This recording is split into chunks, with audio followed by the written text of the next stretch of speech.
Canada beat Qatar 6-0 last night, their first ever World Cup win. But Ismail Kone was stretchered off with a broken leg after a brutal red card tackle.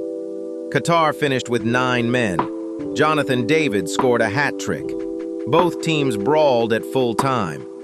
The greatest and most chaotic night in Canadian football history. Did Qatar deserve 9 men? Yes or no? Subscribe to GameDog FC for daily football news.